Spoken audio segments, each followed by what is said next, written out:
En este tiempo vamos a analizar uno de los capítulos bastante histórico. En este tiempo vamos a ver mucha historia relacionada con el pueblo de Israel. El tiempo que vamos a estudiar ahora será solamente los 20 primeros versículos del capítulo 11, por lo extenso que es y también como lo mencioné, porque contiene mucha historia específicamente de la nación de Israel.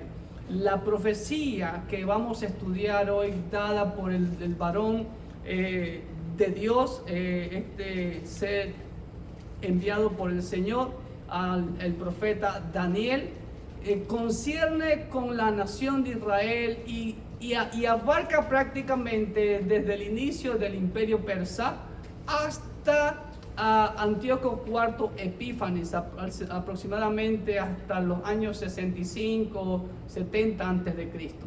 Así que vamos a ver mucha historia, vamos a ver muchos nombres y tal vez se le va a hacer un poco difícil entenderlo porque no está familiarizado con todos estos nombres y con todos estos reyes de la dinastía Ptolomea, los reyes del sur, y la dinastía Seleucida del reino del norte, como se conoce en esta profecía. Así que vamos a ver el capítulo 11. Y este capítulo 11 es continuación, ya lo había dicho. Capítulo 10, 11 y 12 es una sola profecía que tiene que ver con la nación de Israel y su relación con las naciones gentiles. La primera parte de esta profecía, que son los primeros 35 versículos, se cumplió al pie de la letra en el pueblo de Israel entre los reinados de Darío de Media, que según los historiadores empezó a gobernar por el año 539 a.C. y Antíoco IV Epífanes, el rey Seleucida, que gobernó entre los años 175 al 163 a.C.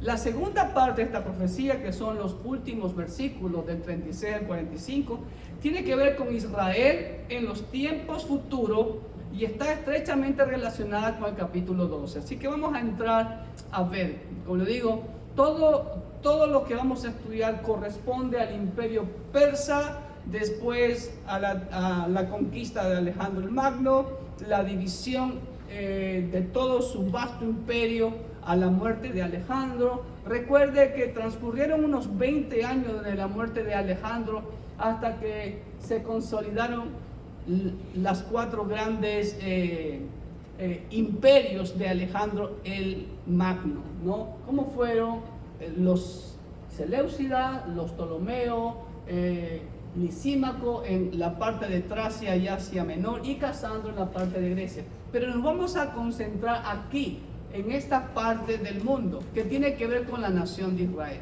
Así que, como introducción, en la hoja dice, el capítulo 11 es continuación del capítulo 10 y se refiere a la nación de Israel y su relación con las naciones gentiles. La primera parte de esta profecía, del 2 al 35, del capítulo 11, se cumplió al pie de la letra en el pueblo de Israel entre los reinados de Darío de Media, 539 según los historiadores, unos dicen 538 y por ahí, y Antíoco IV Epífanes, el rey Seleucida, del año 175 al 163 antes de Cristo. La segunda parte de esta profecía, del versículo 36 al 45, tiene que ver con Israel, pero ya en los tiempos futuros, todavía es escatológico, está por cumplirse y está estrechamente relacionada con el capítulo 12. Entonces es muy importante que entendamos lo que dije. Todo esto es una sola profecía que va desde el capítulo 10, 11 y 12. Recuerde que las divisiones en versículos y en capítulos fueron dadas recién hace unos 10 siglos atrás y hace unos 5 siglos atrás. Ok, el versículo 1 está hablando el varón de Dios con Daniel y le dice, ¿no? Y yo mismo, le dice el varón de Dios, en el año primero de Darío el Medo, estuve para animarlo y fortalecerlo, ¿ok? A Miguel, está hablando de Miguel, ¿no? Como le decía, es continuación, el versículo 21 del capítulo 10 dice así, pero yo te declararé lo que está escrito en el libro de la verdad. y ninguno me ayuda contra ellos, sino Miguel, vuestro príncipe. Entonces este varón está diciendo que Miguel estuvo con él en el año primero de Darío para animarlo y fortalecerlo. Entonces aquí vemos claramente, ¿no? El primer año de Darío fue el inicio del imperio persa, cuando los persas conquistaron Babilonia. Entonces aquí el ángel, el ser celestial, ¿sí? Nos está dando un marco histórico en que empezó a fortalecer a Miguel desde que los medos persas ascendieron al gobierno mundial. Ojo, para animarlo y fortalecerlo. ¿Por qué Dios manda a sus ángeles a los reyes persia? Para estar a favor de la nación de Israel. Como lo vemos en 531, el marco histórico, cuando empieza el imperio persa. En la última noche del reinado de Belsasar, como ya vimos en el capítulo 5, cuando él profana los utensilios sagrados del templo y aparece la escritura, y el versículo 31 dice: y Darío de Media tomó el reino siendo de 62 años. Entonces ahí mismo, en ese mismo momento, Dios mandó a Miguel para fortalecer a los reyes de Persia. ¿Por qué? Porque ellos iban a favorecer a la nación de Israel, como ya sabemos, con el decreto de Ciro, que decretó el regreso y la reconstrucción del templo de Jerusalén. Ahora bien, ¿qué nos enseña este punto? Nos enseña que Dios está en control de los asuntos políticos del mundo. Nada escapa al control de Dios. ¿Por qué está pasando lo que está pasando? Dios está en control hoy en día y siempre de su creación. Versículo 2 dice: y ahora yo te mostraré la verdad. Ojo, te mostraré la verdad, le dice el varón de Dios. He aquí que aún habrá 3 reyes en Persia, y el cuarto será de grandes riquezas, más que todos ellos. Y al hacerse fuerte con sus riquezas, levantará a todos contra el reino de Grecia. El imperio persa, como todos los imperios, siempre quieren expandirse más y más, y no fue la excepción. Entonces vemos ahí nuevamente un listado de los reyes de Persia, no contando a Ciro, sino después de Ciro está el rey Cambises, Darío I, Jerjes y Artajerjes, ¿ok? Entonces, donde lo que se cree que en la batalla, sobre todo se cree que ese Jerjes o Artajerjes de que aparece en el libro de Esther, tuvo una batalla contra los griegos, pero fue vencido rotundamente, ¿ok? Y ese fue el inicio prácticamente de la decadencia del imperio persa. A partir de esa batalla, que no pudieron entrar los persas a la zona continental de Grecia, comenzaron a retraerse porque perdieron muchísimo ejército, ¿ok? Vamos a la hojita. El Señor siempre nos muestra su verdad a través de las Escrituras. Aunque les parezca falso para los incrédulos, pero siempre el Señor se ha cumplido, se cumple y se cumplirá toda la verdad de Dios. Aunque para los incrédulos y para los liberales que aducen que este libro de Daniel ya fue escrito después de que se cumplió todo esto, ¿ok? Lo cual, la evidencia interna y externa del libro de Daniel, como ya lo mencionamos, nos afirma categóricamente que fue escrita por Daniel, como sabemos, unos 500 años antes de Cristo. Así que pues la palabra del Señor dice claramente en Isaías 14:24 que lo que Dios ha determinado se hará, y se hizo con respecto a la nación de Israel. Por ejemplo, Jeremías lo profetizó y se hizo lo que Dios ordenó y decretó. Lamentaciones 2:17 también nos dice que todo lo que Dios decreta será cumplido. Lamentaciones 2:17 dice así: Jehová ha hecho lo que tenía determinado, ha cumplido su palabra, la cual él había mandado desde el tiempo antiguo. Destruyó y no perdonó, y ha hecho que el enemigo se alegre sobre ti, y enalteció el poder de tus adversarios. Lo que Dios había determinado a través del profeta Jeremías se cumplió al pie de la letra. Mateo 24:35 también nos dice claramente que el cielo y la tierra pasará, mas la palabra del Señor no pasará. En Hechos 4:26-28 nos dice también que lo que Dios ha determinado aún para su Cristo se había cumplido en las propias manos de los hijos de Israel. Hechos 4:26-28. Se reunieron los reyes de la tierra y los príncipes se juntaron en una contra el Señor y contra su Cristo, porque verdaderamente se unieron en esta ciudad contra tu santo Hijo Jesús, a quien ungiste Herodes y Poncio Pilato con los gentiles y el pueblo de Israel, para hacer cuanto tu mano y tu consejo habían antes determinado que sucediera. Entonces aquí el Señor nos dice claramente, esta es la verdad. La verdad está plasmada en este bendito libro llamado la Biblia. Y aquí está toda la revelación de Dios para que nosotros la escudriñemos y que podamos entender su voluntad, su plan perfecto.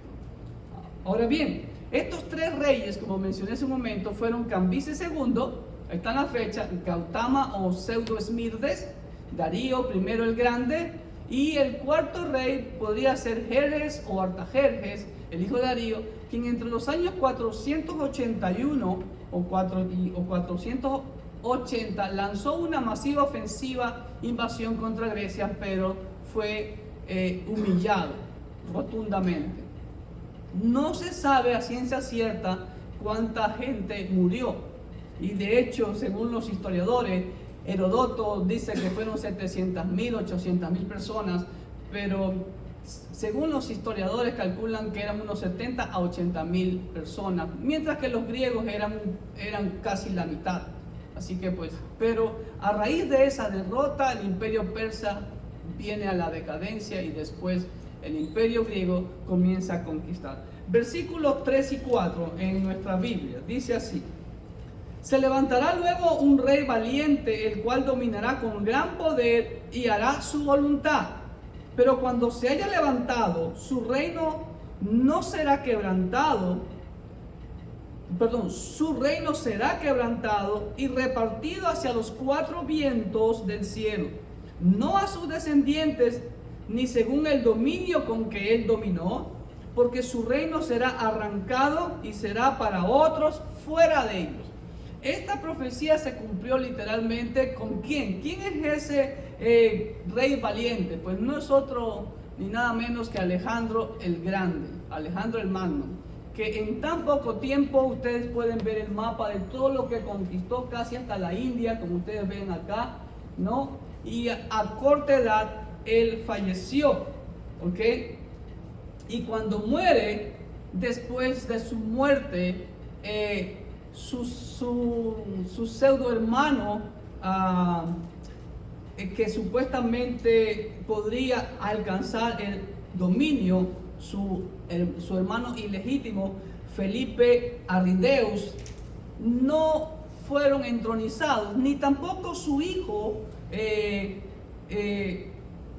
Alejandro IV, quien nació 2 meses después de la muerte de Alejandro Magno, con su esposa Roxana. Ahora bien, ellos fueron como títeres usados por los generales y por grandes líderes del ejército de Alejandro. Pero después de una lucha y después de dar muerte a Roxana, la esposa de Alejandro, y a su hijo en el año 310 a.C., y después de 20 largas años de lucha entre los generales, el imperio quedó repartido entre sus 4 mayores generales. ¿Ok? Y por eso dice que no a su descendencia se le entregó el dominio, sino a otro fuera de ellos. Ahora, como también dice aquí, que su imperio no fue según el dominio que Alejandro Magno lo tuvo, porque lamentablemente hubo la guerra entre ellos mismos en vez de unirse y expandirse. Pero ya estaba decretado y así tenía que cumplirse. El rey valiente sin duda fue Alejandro Magno, quien en corto tiempo tomó gran parte del mundo antiguo. pero murió en el año 323 a.C.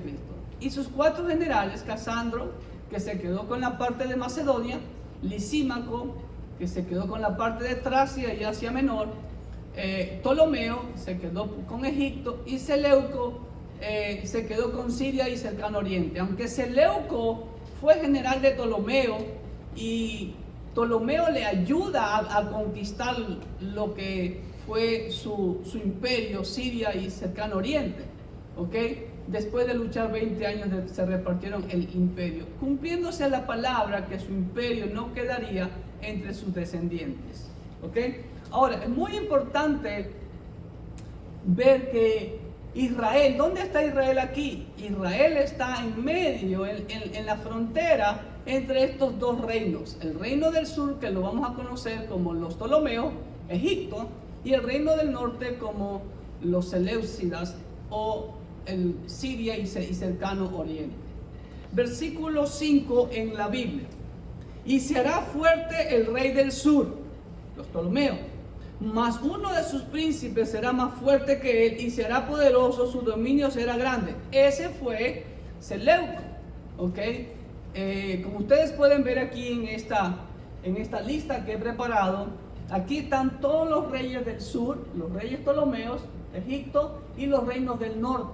Como ustedes pueden ver, el primer rey fue Ptolomeo Sóter o Ptolomeo I, y estos son los años de aproximación.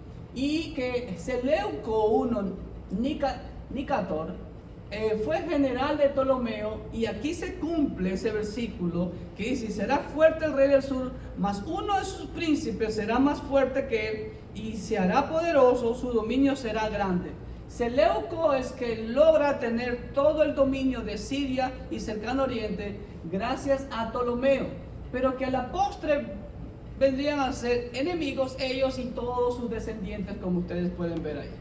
¿Ok? Así que todos estos nombres raros los vamos a ver ahora de estos reyes. Entonces, ahí está una figura de Ptolomeo y de Seleuco. ¿Ok? Vamos a la hojita. El rey del sur fue Ptolomeo I Sóter de Egipto, uno de sus príncipes, al parecer Seleuco I Nicator, quien se engrandeció desde Siria hasta Babilonia y Media. Un vasto imperio. Versículo 6.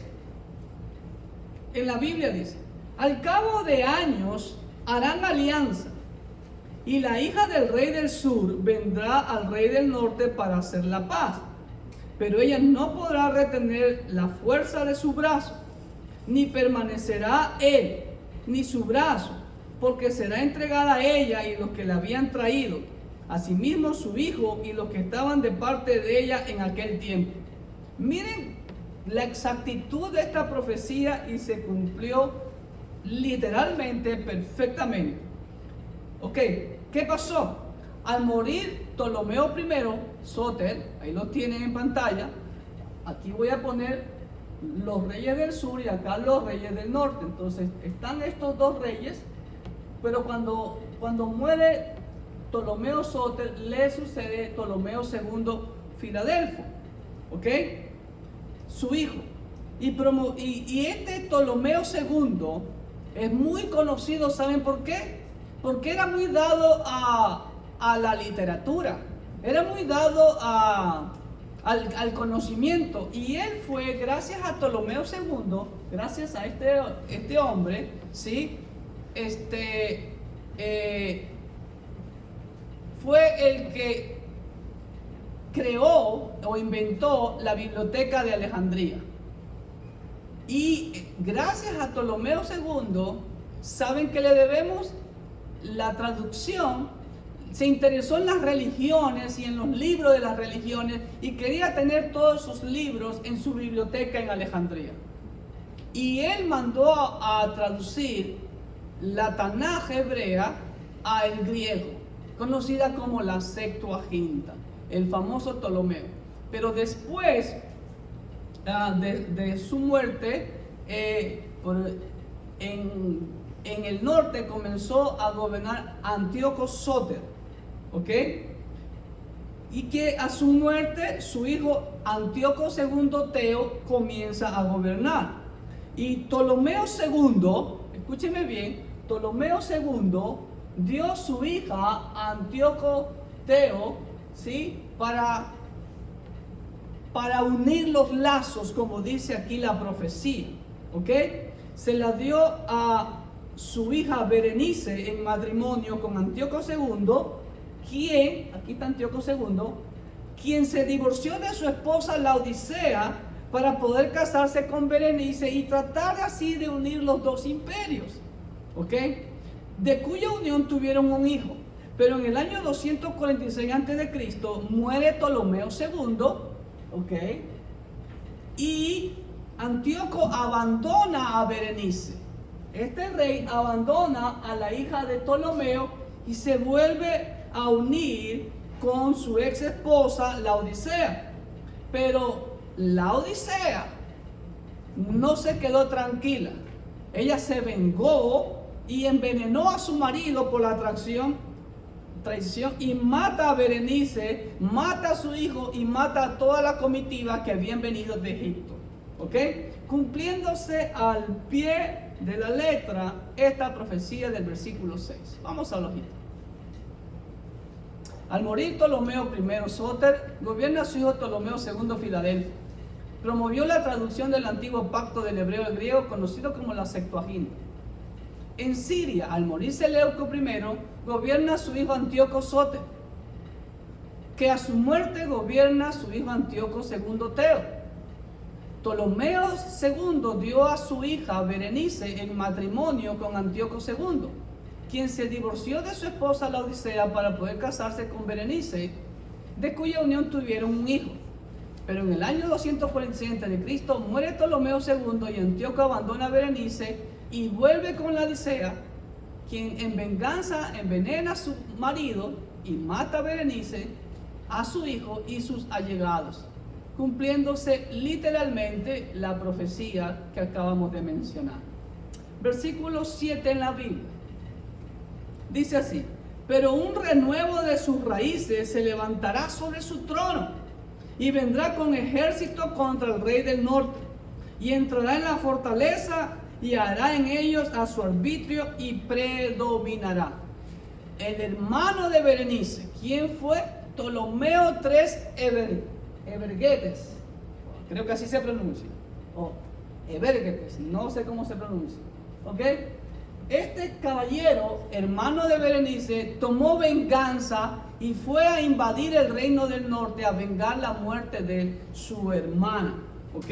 Y fue a las capitales de Siria, que eran en ese tiempo Antioquía y Seleucia, y mató a la ex esposa de Antíoco II Teo, Laodicea, ¿ok? Pero el sucesor de Antíoco II, Seleuco II, recuperó pronto las ciudades cuando Ptolomeo Evergetes regresa para Egipto. Vamos a la hojita. Seleuco II Calcino, ahí está.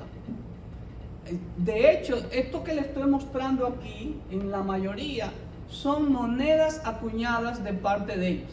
Y hago un paréntesis aquí, ya que estoy mostrando monedas, bueno, son fotos de monedas auténticas, y eso demuestra que antes de Cristo ya había moneda. ¿Por qué? Porque hay personas que dicen que cuando se dan los diezmos había que dar solo granos. No, la Biblia habla de dinero y la Biblia habla de monedas, ¿ok? De ciclo y de quesitas. Vamos a la hojita. El hermano de Berenice, Ptolomeo III Evergetes, miren, ya van pasando los años, van sucediéndose reyes, ¿no? Asciende al trono y toma venganza y tiene éxitos contra las capitales del reino del norte, Antioquía y Seleucia, y mata a Laodicea. Pero el rey del norte, Seleuco II Calínico, recupera las ciudades después que Ptolomeo regresa a Egipto. Versículo 8.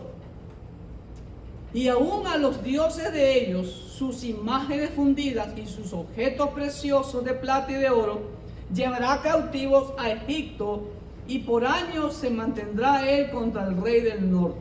Es decir, Ptolomeo III saqueó el reino del norte, se trajo las imágenes, los tesoros de los dioses, de los templos paganos que ellos tenían, ¿no? Y los trajo para Egipto. Ahora bien, según se cree, esos objetos prácticamente eran objetos recuperados porque pertenecían a Egipto, y el rey persa Cambises los había robado, conquistado de Egipto allá por el año 525 a.C. O sea, unos 300 años antes, los reyes persas los habían saqueado de Egipto. Bueno, hasta el día de hoy, la nación de Egipto ha sido sumamente saqueada en todos sus tesoros, y muy poco realmente los tesoros de Egipto están propiamente en Egipto. El resto, la gran mayoría, están repartidos en todo el mundo. Ok, vamos al ojito. Ptolomeo III de Vergetes trajo gran botín a Egipto, imágenes de dioses y objetos que el rey persa Cambises había sustraído de Egipto en el año 525, y firma un acuerdo de paz en el año 241 a.C. Por eso dice claramente que y por años se mantendrá él contra el rey del norte. Versículo 9. En nuestra Biblia dice: así entrará en el reino el rey del sur y volverá a su tierra. Pero el original dice claramente, del versículo 9, de que y uno del norte vendrá contra el rey del sur. Dice uno vendrá, se sobreentiende que es uno del norte que vendrá hacia el sur, pero él regresará a su tierra. Lo que sugiere es que el reino del norte, Seleuco II Calínico, hijo de Laodicea, trató de obtener los territorios del sur. Como ustedes verán aquí, Israel está en medio de todo este conflicto. Por siglos Israel soportó todos estos conflictos entre los Ptolomeos y los Seleucidas. Y como ustedes pueden ver aquí en el mapa, Israel, o gran parte de Israel, pertenecía a los Ptolomeos. Pero después los Seleucidas toman Israel, ¿no? Y eso fue constantemente, por mucho tiempo. Israel sufrió todos los embates de esta guerra. ¿Ok? Vamos al ojito. Entonces, pero este rey trató de conquistar parte del sur de Israel, como nos dice aquí, pero tuvo que regresar porque fue derrotado. En el original dice: y uno vendrá contra el reino del rey del sur, pero él regresará a su tierra. Lo que sugiere es que el rey del norte, Seleuco II Calínico, hijo de Laodicea, trató de obtener territorios del sur de Siria e Israel, pero volvió derrotado al norte. Como digo, las luchas y las guerras entre ellos eran constantes. Versículos 10 y 11 en la Biblia. Y a partir de este versículo 10 hasta el versículo 19, todos estos 10 versículos hablan de un solo rey, Antíoco III el Grande. ¿Ok? Dice así el versículo 10 y 11. Mas los hijos de aquel se irán y reinarán multitud de grandes ejércitos, y vendrá apresuradamente e inundará, y pasará adelante.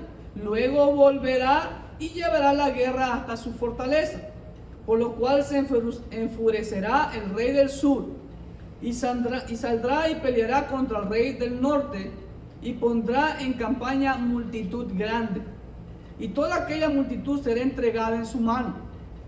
¿Ok? Entonces aquí es Antíoco III, el grande, en el cual el libro de Daniel le da 10 versículos, se enfoca grandemente en este rey. ¿Por qué? Porque tuvo mucho que ver con la nación de Israel. ¿Ok? Los hijos del rey del norte, Seleuco II Calínico, le sucedieron. ¿Quiénes fueron? El Seleuco III será uno. Ahí está una moneda de él. Y después de él le sucedió Antíoco III el Grande. ¿Ok? Ahí está una ilustración o un busto de su cabeza o de su rostro. y este combatió a Ptolomeo IV Filópator de Egipto. Miren, una moneda de oro acuñada por este rey que como ustedes la pueden ver, se la conserva casi intacta, gracias a los descubrimientos arqueológicos. Él falló en su primer intento, pero luego recuperó Seleucia y Tiro y Ptolemaís en el año 219 a.C. Pero todavía Israel continuaba en manos de Egipto. Los hijos del rey del norte, Seleuco II Calínico, le sucedieron. Fueron sus hijos Seleuco III, Serauno, luego Antíoco III el Grande, y este combatió a Ptolomeo IV Filópator, quien reinaba en Egipto. Falló en su primer intento, pero luego recuperó Seleucia, Tiro y Ptolemaís, pero Israel continuaba en manos de Egipto. Por eso la importancia, ustedes ven, es esa pugna. Israel sufría todas esas batallas. Versículo 12 en la Biblia y versículo 13 dice así: y al llevarse él la multitud, se elevará su corazón y derribará a muchos millares, mas no prevalecerá. Y el rey del norte volverá a poner en campaña una multitud mayor que la primera, y al cabo de algunos años vendrá apresuradamente con gran ejército y con muchas riquezas. ¿Ok? Esta batalla es la famosa batalla de Rafia. No sé si usted la ha escuchado. La famosa batalla de Rafia que ocurrió al sur de Gaza, unos 35 kilómetros al sur de Gaza, en donde era la frontera con Egipto e Israel. Desde milenios atrás, desde tiempos ancestrales. Por eso una vez más confirmado que la península que hoy se llama Sinaí siempre ha pertenecido a Egipto. Lo vemos desde el libro de Éxodo, ¿ok? Cuando Moisés huye, no huye a la península de Sinaí, hoy en día llamada así, sino que huye claramente a Arabia, donde era Madián, donde está el verdadero monte Sinaí. Entonces aquí en la frontera, aquí en este lugar llamado Rafia, ¿sí?, hubo una batalla entre Ptolomeo IV de Egipto y Antíoco III el Grande. Pero Antíoco fue derrotado, ¿ok? Pero esperó vengarse. Esperó 14 años después de su derrota y después de la muerte de Ptolomeo IV. Aprovecha que su hijo sube al trono, pero solamente con 5 años, otros historiadores dicen 6 años. Y entonces lo vence y Antíoco III regresó victorioso. Y aquí sí tomó Israel para su imperio. Después de un siglo aproximadamente de que Israel estaba en manos de los Ptolomeos, como ustedes pueden ver aquí en este nuevo mapa. ¿Ok? Todo esto era de los Ptolomeos. Y aquí por fin ya viene a incorporarse Israel, no Palestina, porque Palestina es un nombre después de Cristo, 125, por ahí 135 después de Cristo, ¿ok? Así que vamos a la hojita. Hubo una batalla en Rafia entre Ptolomeo IV de Egipto y Antíoco III el Grande, pero Antíoco fue derrotado. Él pacientemente esperó vengarse 14 años después de la muerte de Ptolomeo IV, cuando asume el trono su hijo, que solamente tenía 5 o 6 años de edad. Y entonces Antíoco III, ahora sí regresa victorioso, y tomó e incorporó a Israel a su reino del norte, después de un siglo de dominio del reino del sur. ¿Estamos? Versículo 14 en la Biblia. En aquellos tiempos se levantarán muchos contra el rey del sur, y hombres turbulentos de tu pueblo se levantarán para cumplir la visión, pero ellos caerán. Ojo con esto. En aquellos tiempos se levantarán muchos contra el reino del sur. ¿Ok? En el año 202, el rey del norte, Antíoco III, nuevamente, el mismo que estamos observando hasta el versículo 19, Antíoco III, este hombre hace pacto con el rey de Macedonia en ese entonces, Filipo V, allá en Macedonia, para poder combatir a Egipto, ¿sí? Y se unieron para combatir al rey de Egipto, Ptolomeo V, porque desde los tiempos de Alejandro el Magno, como ya vimos hasta ahora, Israel estaba dominado por los Ptolomeos. Y algunos israelitas se unieron para combatir al rey de Egipto, Ptolomeo V. ¿Ok? La frase para cumplir la visión, algunos comentaristas sugieren que los judíos sabían de la profecía de Daniel y pretendían cumplirla, pero fallaron. El libro apócrifo de los Macabeos registra una visita de Ptolomeo IV a Jerusalén después de la batalla de Rafia. Así que, como les decía en los otros estudios, en el capítulo 10, parte de esto se puede leer también en el libro deuterocanónico de los Macabeos. Vamos al ojito. Aquí está Ptolomeo V Epífanes. Si ven otra moneda, son monedas acuñadas de estos reyes que gracias a la arqueología, gracias a Dios, que se ha permitido encontrar y verificar la historia. ¿Okay? En el 202 a.C., el rey del norte Antíoco III, o tercero, el grande, pactó con Filipo V de Macedonia para atacar a Egipto. Además, gente de Israel se unieron a combatir al rey de Egipto, Ptolomeo V Epífanes, porque desde Alejandro Magno eran sometidos a ellos. La frase para cumplir la visión sugiere que los judíos sabían de la profecía de Daniel y pretendían cumplirla, pero como dice aquí claramente, pero ellos caerán. Ellos cayeron, fueron derrotados. El libro apócrifo de Macabeos registra una visita de Ptolomeo IV a Jerusalén después de la batalla de Rafia, y según se cuenta, no fue tratado muy bien por los israelitas. Versículo 15. Vendrá pues el rey del norte y levantará baluartes y tomará la ciudad fuerte, y las fuerzas del sur no podrán sostenerse, ni sus tropas escogidas, porque no habrá fuerzas para resistir. Nuevamente vemos otra derrota del rey del sur. Entonces el rey del norte, Antíoco III,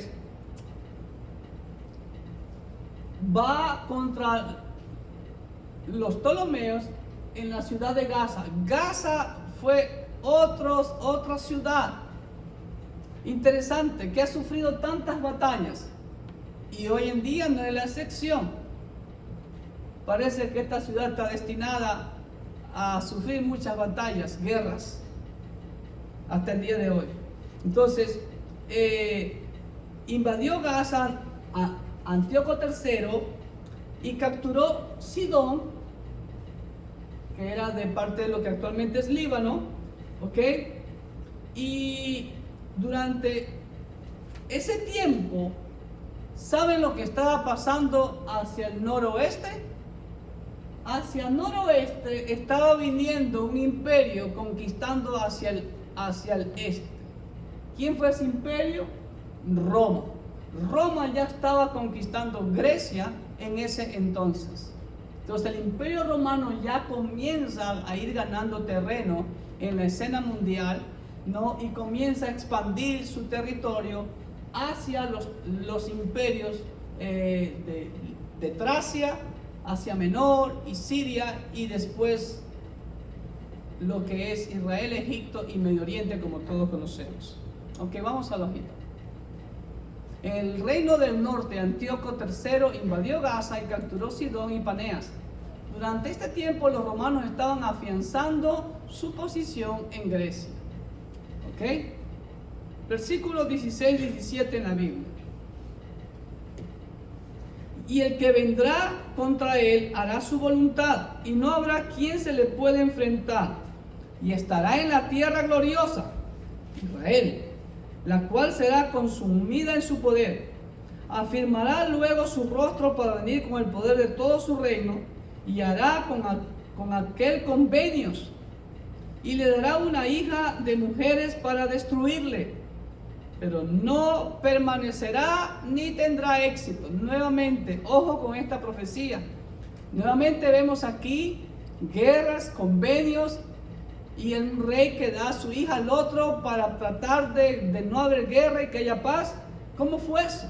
Bueno, ante la impotencia de los egipcios, el rey del norte, Antíoco III, nuevamente conquistó el área de Israel, como ya vemos en este nuevo mapa, y planeó conquistar todo Egipto, pero ya no por la fuerza, sino a través de la diplomacia.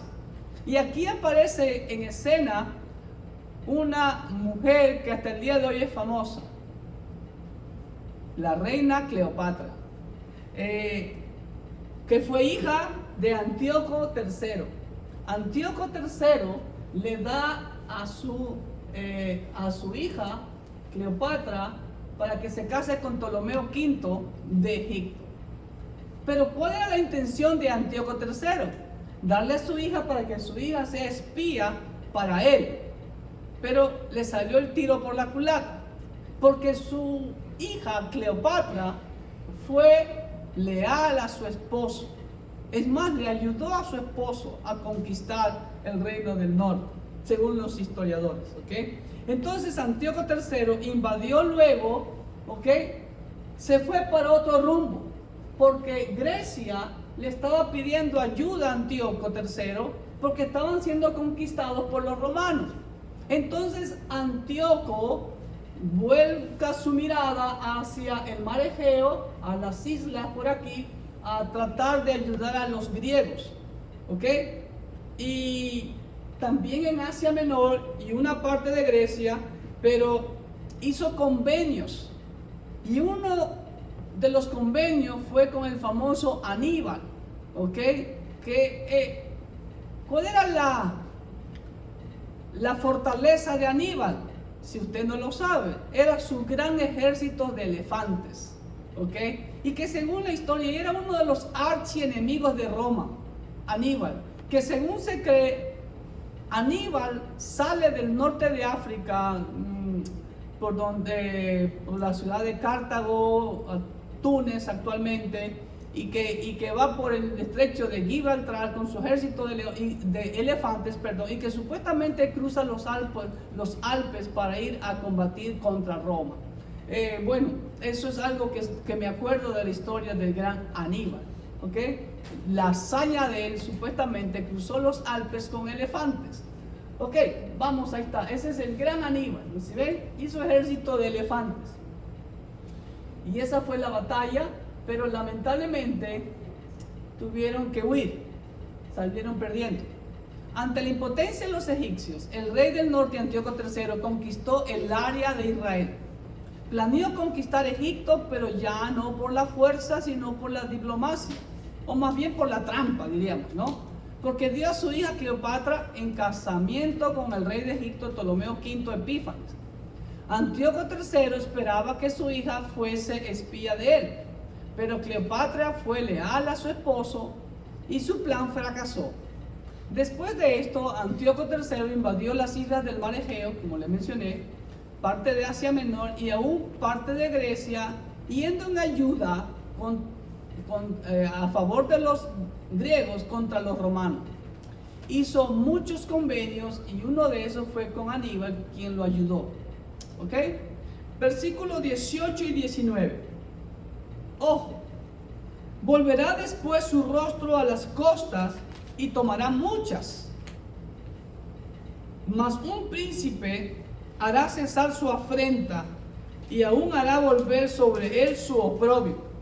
Luego volverá su rostro a las fortalezas de su tierra, o sea, va a volver derrotado, mas tropezará y caerá y no será hallado. Ojo con esta parte de la profecía también cumplida literalmente al pie de la letra. ¿Ok?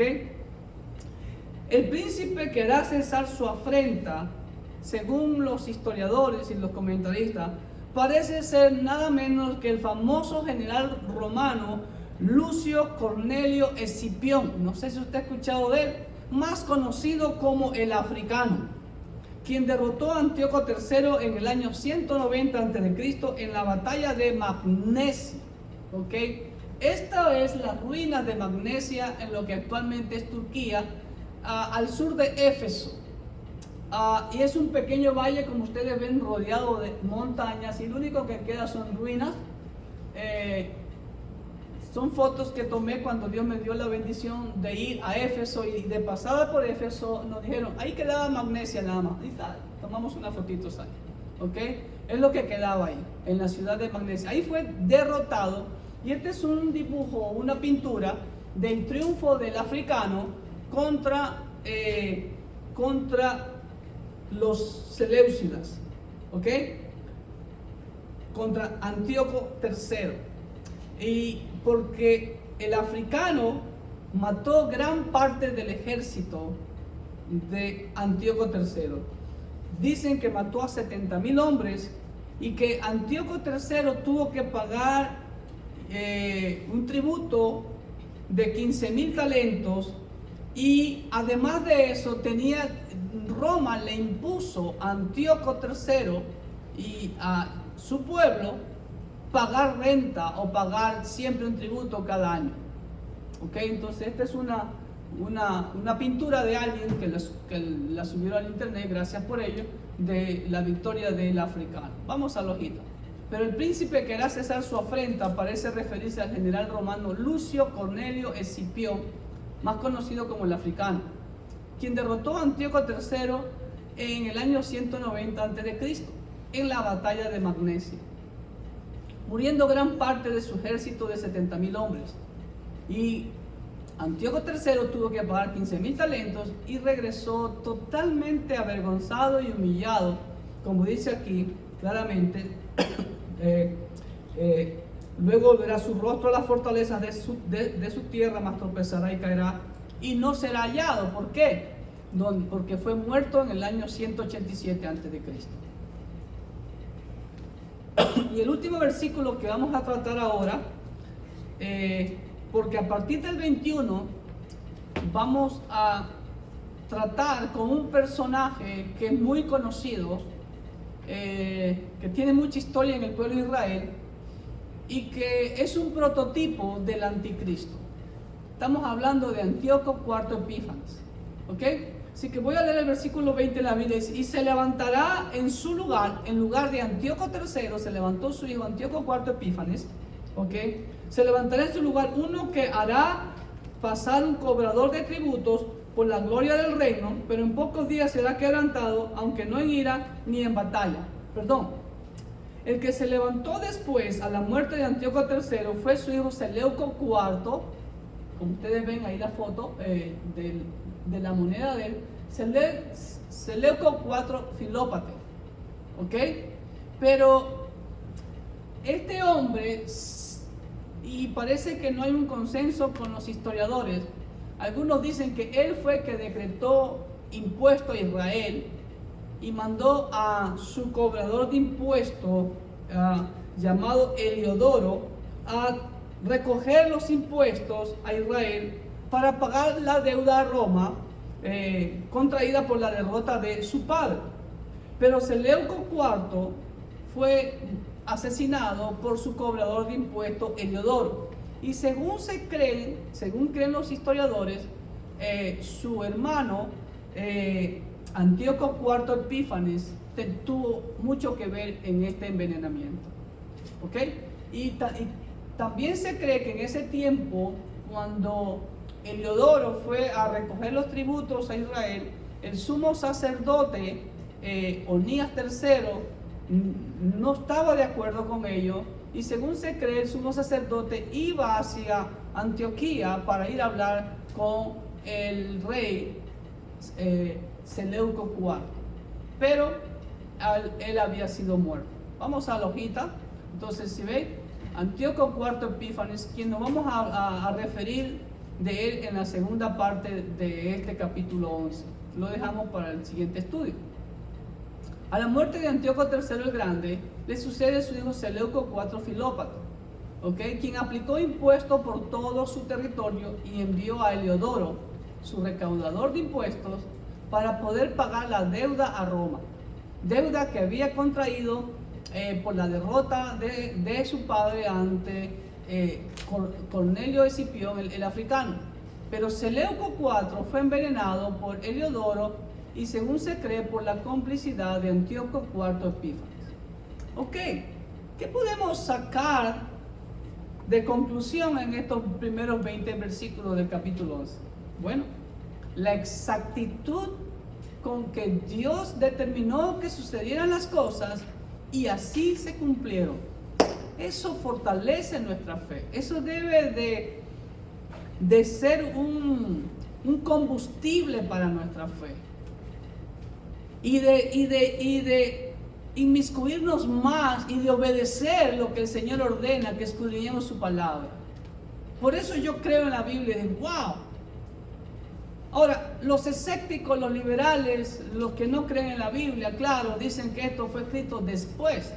Pero ¿qué me puede decir de tantas profecías que se dijeron del Señor Jesucristo desde Génesis 3:15 y se cumplieron al pie de la letra, aún estando en la cruz? ¿Cómo el Señor pudo haber influenciado en la cruz para que se cumplieran muchas profecías, aún Él estando crucificado? Porque como dijeron los apóstoles, todo se había consumado de acuerdo a lo que Dios había determinado para su Mesías, que tenía que ser crucificado, tenía que ser muerto. Entonces, le animamos a que usted, sí, este estudio, pastor, pero tanta historia y tantos nombres que la verdad que yo no me voy a acordar casi de nada. No hay problema, no se estrese por eso. Lo importante es, el punto principal es la exactitud con que se cumplieron todas estas profecías. Y que le animo a usted a que escudriñe más y más cada día la bendita palabra de Dios, para que usted se fortalezca su fe, pueda defender su fe y sobre todo pueda cumplir el propósito de Dios para su vida. Que Dios me lo bendiga grandemente.